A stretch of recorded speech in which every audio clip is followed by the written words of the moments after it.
Hansel and Gretel story. In a green forest there was a woodcutter living there by his wife and his 2 kids. His son's name was Hansel, and his daughter's name was Gretel. They were very poor. There were times that they even hadn't something to eat for a day. One day our poor woodcutter didn't have enough money for a loaf of bread. So when the night came, he started to think and think. At the end, he whispered to his wife, "What will happen to us? We cannot feed our kids. They are starving." "I know the solution, dear," said the wife. "We will take the kids deep in the forest early in the morning. We will ignite a fire for them, and we will give each of them a loaf of bread. Then we will leave them for good. They will never find us again, and with this plan, we will get rid of them." "Oh no, wife. I cannot imagine how I'm going to do that. I can't leave my kids alone in the forest. Wild animals will find them and swallow them in a moment." "You stupid man," yelled the wife. "Then the 4 of us will die out of hunger. You better start and make the coffins." After a while, the man seemed convinced. "Okay, but I really am sad for my poor kids." Not being able to sleep because of hunger, Hansel and Gretel heard what their stepmom planned for them. They cried quietly. Gretel said, "This is the end of our story. We are going to die tomorrow." "Be quiet, Gretel, and don't afraid. I've got this." He waited until both their parents went to sleep. Then he got up, put on his jacket, and slipped out from the back door. He stood near the garden where the white stones were shining under the moon's light. He picked up as many stones as he could and filled his pocket with them. Then he turned back to the house and said to his sister, "Keep calm, dear, and sleep in peace. God will never forget us." Next morning, just before the sunrise, the stepmom came and said, "Wake up! Wake up, you lazy kids. We have to go to the forest and cut woods for your father." Then she gave each of them a bread and said, "This is your dinner. Don't eat it until then." Gretel took the bread and hid it under her apron, because Hansel had his pocket full of stones. Then they started their journey to the forest. In their way, Hansel took a stone from his pocket every now and then and dropped it on the ground. When they reached the heart of the forest, they collected wood with their father and used it to make a fire to keeping them warm. When the fire was ready, the stepmom said, "Now lie down and rest, kids. Your father and I will collect woods, and when we were ready to go, we will wake you up." After a while, they became tired and fell asleep. When they finally woke up, it was night. Gretel started crying and said, "OMG! How shall we get of this forest? Don't even think about it, sis. Wait a little bit when the moon rises. We will easily find our way to home." And when the full moon got up, Hansel took Gretel's hand and started to follow the white stones that were shining like silver. They walked all the night, and next morning, they reached their house. They knocked the door. When the wife opened the door and saw Hansel and Gretel, she said, "You naughty children! How many hours you slept in the woods! We thought you'll never come back." But their father was so happy for seeing his kids once again. Not very long after, another scarcity came to that area. Again, the children heard their stepmom talking to their father. "Everything is finished. We just have a half a loaf, and after that, we will die. We have to get rid of the kids. This time, we will take them even deeper in the woods so they will never find us again." The man wasn't happy with this at all. He whispered, "I'd rather to share my last morsel with my kids." But the tricky stepmom didn't listen to him at all and finally managed to convince him to redo the plan. Children heard this conversation completely. When the parents went to sleep, Hansel got up and wore his jacket. He wanted to go and pick up more white stones, but the stepmom had locked the door. Hansel didn't manage to get out, but he started to comfort his little sister. "Don't cry, little sis. Go to sleep. I'm sure God will help us." Next morning, the stepmom came and woke them up and gave each of them a little piece of bread. Even less than before. On their way to the woods, Hansel crumbled the bread in his pocket, and every now and then he dropped a crumb on the ground. Hansel strewed breadcrumbs all along the road. Women take them deep, deep into the forest, where they never been before in their short lives. Then again they collect wood and made a large fire. The stepmom said, "Sit here, you children, and when you are tired you can go to sleep.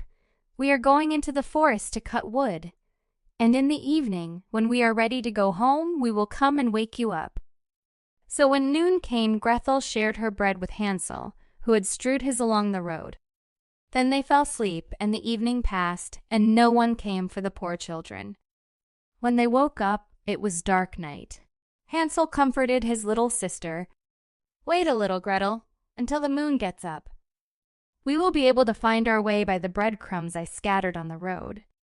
So when the moon rose, they got up, but there were no breadcrumbs on the ground, because the birds of the forest and of the fields had come and eat them. Hansel thought they might find the way all the same, but they could not. They walked that night, and the next day from the morning until the evening, but they could not find the way back to their home, and they were starving, for they had nothing to eat but the few berries they could pick up. When they got very tired and decided to lay down under a tree and sleep. It was now the third morning since they had left their father's house. They were always trying to get back to it, but instead of that they only found themselves farther in the wood, and if help had not soon come, they would have been starved. About noon they saw a pretty snow-white bird sitting on a branch, and singing so sweetly that they stopped to listen. And when he had finished, the bird spread his wings and flew before them, and they followed after him until they came to a little house, and the bird landed on the roof, and when they came closer they saw that the house was built of sweets, and roofed with cakes, and the window was of transparent sugar. "We will have some of this," said Hansel, "and make a fine meal. I will eat a piece of the roof, Gretel, and you can have some of the window that will taste like sugar." So Hansel reached up and broke off a bit of the roof, just to see how it tasted, and Gretel stood by the window and chewed it. Suddenly they heard a thin voice coming from the inside. "Nibble, nibble like a mouse. Who is nibbling at my house?" And the children thought, "Never mind, it is the wind." And they continued eating, not paying attention to the sound. Hansel, who found that the roof tasted very nice, took down a great piece of it, and Gretel pulled out a large round window pane. Then the door opened, and an aged woman came out, leaning upon a crutch. Hansel and Gretel felt very scared, and they dropped all was in their hands. The old woman, however, nodded her head and said, "Ah, my dear children, how did you end up here? You must come in and stay with me. There is no problem with that." So she took them each by the hand and led them into her little house. And there they found a good meal laid out, of milk and pancakes, with sugar, apples, and nuts. After that she showed them 2 little white beds, and Hansel and Gretel laid themselves down on them, and thought they were in heaven. The old woman, although her behavior was so kind, was a wicked witch, who lay in wait for children, and had built the little house on purpose to attract them. When they were once inside, she used to kill them, cook them, and eat them, and then it was a feast day with her. The witch's eyes were red, and she could not see very far, but she had a keen scent, like the beasts, and knew very well when human creatures were near. When she knew that Hansel and Gretel were coming, she gave a spiteful laugh and said with success, "I have them, and they shall not escape me." Early in the morning, before the children were awake, she got up to look at them, and as they lay sleeping so peacefully with round rosy cheeks, she said to herself, "What a fine feast I shall have!" Then she grasped Hansel with her droopy hand and led him into a little stable and shut him up behind a fence. Hansel yelled and cried for help, but it wasn't enough to rescue him. Then the witch went back to Gretel and shook her. "Wake up, lazy girl. You have to go and get some water. Cook something nice for your brother. I want him to get fat. When he becomes chubby, I will eat him up." Gretel began to cry from the bottom of her heart, But it was useless. She had to do what the wicked witch told her. And so the best kind of snacks was cooked for poor Hansel, while Gretel got nothing but crab shells. Each morning the old witch visited the little stable and cried, "Hansel, stretch out your finger, that I may tell if you are fat enough." Hansel, however, used to hold out a little bone, and the old woman, who had weak eyes, could not see what it was, and supposing it to be Hansel's finger, wondered very much that why isn't he getting fat. When 4 weeks had passed and Hansel seemed to remain so thin, she lost patience and couldn't wait more. "Now then, Gretel," said the witch, "come on. Go get some water. No matter he is fat or thin. Tomorrow I must kill and cook him." Little Gretel, who was very sad, started crying and her tears slipped on her cheeks. "Dear God, please help us. If we had been devoured by wild animals in the wood, at least we should have died together." "Don't waste your tears," said the old woman. "They are of no avail." Early next morning, Gretel had to get up, make the fire, and fill the kettle. "First we will do the baking," said the old woman. Inave heated the oven already and kneaded the dough. She pushed poor Gretel towards the oven, out of which the flames were already shining. "Look inside," said the witch, "and see if it is properly hot, so that the bread may be baked." Gretel noticed that when she became close to the oven, the witch will push him into it, and after cooking her, she will eat her. So she said, "I don't know how to do it. How shall I get in?" "Stupid goose," said the old woman. "The door is big enough, do you see? I could get in myself." And she stooped down and put her head in the oven's mouth. Then Gretel gave her a push, so that she went in farther, and she shut the iron door upon her and put up the bar. Oh, how frightfully she howled! But Gretel ran away and left the wicked witch to burn miserably. Gretel went straight to Hansel, opened the stable door, and cried, "Hansel, we are free! The old witch is dead." As soon as the door is opened, Hansel ran out of the stable and hugged her little sister. How happy they both were! And as they had nothing more to fear, they went over all the old witch's house, and in every corner there stood chests of pearls and precious stones. "This is something better than white stones," said Hansel as he filled his pockets. And Gretel, thinking she also would like to carry something home with her, filled her apron full. "Now we have to go," said Hansel, "if we only can get out of the witch's wood."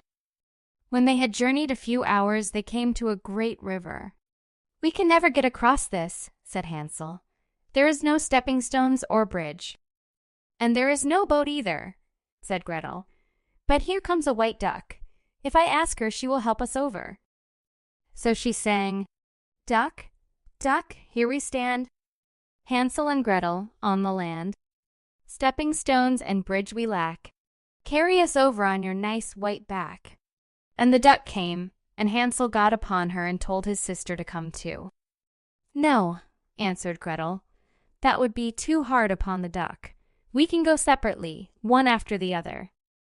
And that was how they did it, and after that they went on happily, until they came to the wood, and the way grew more and more familiar, till at last they saw in the distance their father's house.